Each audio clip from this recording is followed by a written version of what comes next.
You're watching Cron On, streaming now from Cron 4, the Bay Area's local news station. Hello, I'm Elsa Gamonian. You're watching Cron On. Following the deadly American airstrike that killed a top Iranian general, people around the world either responded with cheer or grief, depending on what Qasem Soleimani did for them. It's one thing to talk about Middle Eastern affairs and another to have lived through the turmoil. So joining us now is foreign correspondent Prouse, who's lived in Iran, Yemen, and Libya, and then became a foreign affairs advisor to the Iraqi Ministry of Health and was actually appointed by U.S. General David Petraeus to lead reconstruction efforts. Thanks for joining us, Anna. Thank you for having me, Ella. So did you ever meet Soleimani, and what can you tell us from your experience about who he was? Well, it's again, it was very interesting when he was killed. No one knew who he was in this part of the world. And in that part of the world, he was the main dealer. He was extremely important. He was extremely well respected or hated, depending with whom you spoke. Myself, I was sent by General Petraeus to go to southern Iraq to rebuild that region by, having me embedded in this region, which was dominated by Iranian militias and Qasem Soleimani. So, he saved my life. He tried to kill me when I first arrived, and then 6 years later, he saved my life. So it's very hard for me. My feelings are extremely mixed. I think I represent a little bit of both worlds, the ones who are happy to see him gone and the ones who saw him as a hero. So he made an attempt on your life, is that what you're saying? But then how is it that he ended up saving your life? If you can explain that a little bit for us. He made an attempt on my life when I first arrived in southern Iraq, because I was appointed to advise the government there, which was a government which was very pro-Iranian and appointed by Iran. And he saw me as someone who would have disrupted what the Iranians were trying to do. And they set up a roadside bomb when I went by with my vehicle, and I blew up. And I'm here talking to you, so he was not successful.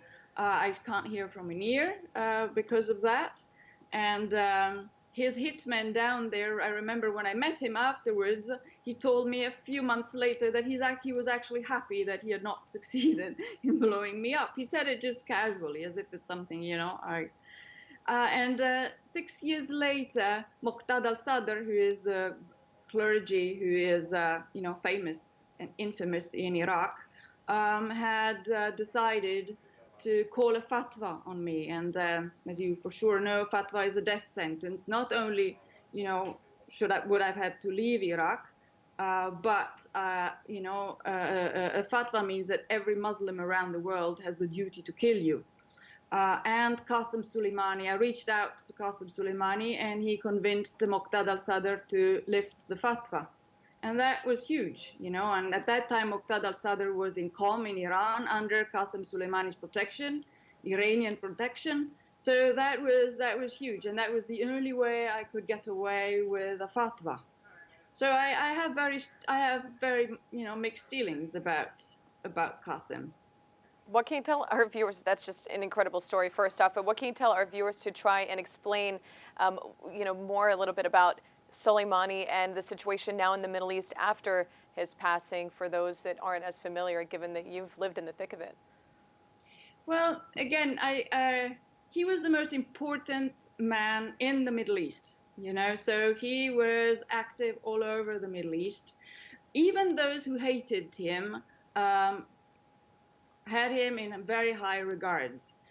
He was not someone who would hide, behind walls. He was always out there.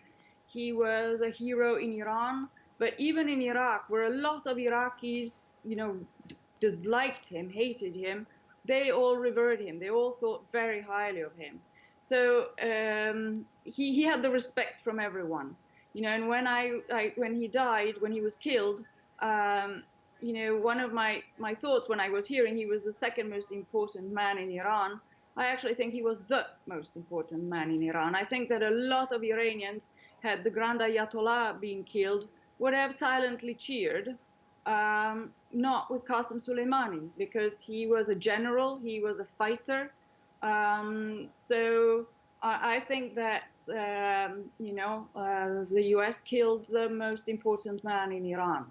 And the U.S., it seems, regarded him as an enemy because of reports that he had, lives taken from our own soldiers or, Marines who were out there and ended up attacking them if they were out in the Middle East. But at one point, there were American headlines before this all happened that also praised his work in the Middle East and had actually worked alongside Americans. If you can explain that to some people who might not have been aware that at one point there were stories out here that called him a hero too.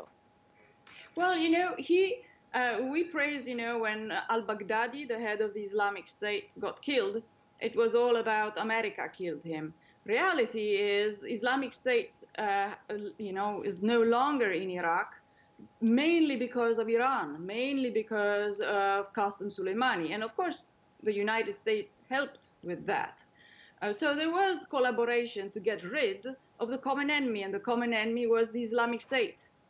So there was the US and Iran worked together on that. And interestingly, he got killed once al-Baghdadi was killed and once the Islamic State was out of Iraq.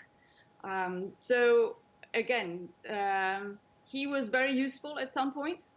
And yes, he has American blood on his hands. He has it for a long time. So it's not something that that's happened lately. He has had it on his hands for a long time. But we also used him to kick out the Islamic State from Iraq. So again, it's a very nuanced story. It's again not black, not white. It's very gray. Before this interview, Anna, you told me that you were actually hesitant to come forward and talk about Soleimani while he was still alive, but now you feel that you're able to do so with more safety after his passing. But being a journalist and on top of that, being a woman living in the Middle East, that is dangerous to say the least. You've had a fatwa on your life again, but you also had a nickname that Iraqis gave you, and it's also the title of one of your memoirs, Honorary Man. How is it that you ended up gaining this sort of respect there? It was really interesting. It was actually generated by a group of journalists who visited me. And I used to go in these meetings with all these top generals, moustached and fierce looking with their guns all over. And I would just walk in as if it was a normal day. And it was an absolutely normal day for me. And it was so normal that I didn't even realize how crazy it was at the end of the day. So these journalists just watched it all happening, and they made me realize, do you realize that you're the only woman in there? Do you realize that you look completely different, that I had a flak jacket with flowers to look less intimidating, and that they all listened to you? So I asked that question to all these generals, and I said, why me, and why you don't let other women, come into your sphere? Why just me? And they had to have they thought very hardly on it. They had to think about it, and they finally, one of them came up, and he was really proud of that idea, came up saying, because you are an honorary man. And that was it. They had explained it to themselves. They had also not really thought through how weird that situation all was. But I was I was sort of part of the furniture. Here I came with my bodyguard, just walked in, and was part of them, and we drank tea together and just discussed politics and how we should move forward. What a life. Wow. I can't imagine it. It sounds like an experience that such few people have had in this world. Why are you coming forward now to let our viewers know about your experience, but also life in the Middle East? Well, first of all, I have a memoir that I'm writing, so I'll be honest, I would love to get some traction for the memoir. And then secondly, I think a lot of people, when I watch the news and I see the various, either it's one way, either it's good or it's bad, and there are a lot of people who speak about these facts without ever having been out there. I also lived in Iran. I used to be a reporter for La Repubblica in Iran. So I lived in Iran. I lived and, worked in Iraq. I know that world very well. So I thought, well, maybe you're knowledgeable enough to go out there and speak about all of this. Maybe more than others who have never actually been out there. And I think people need to hear the voice of people like me who have lived it day in, day out. And that's one of the main reasons where, I thought it's time to speak up. Well, thank you so much, Anna, for joining us, and good luck with your memoir. Thank you. Thanks a lot. You're watching Chron On, the Bay Area streaming news 24/7.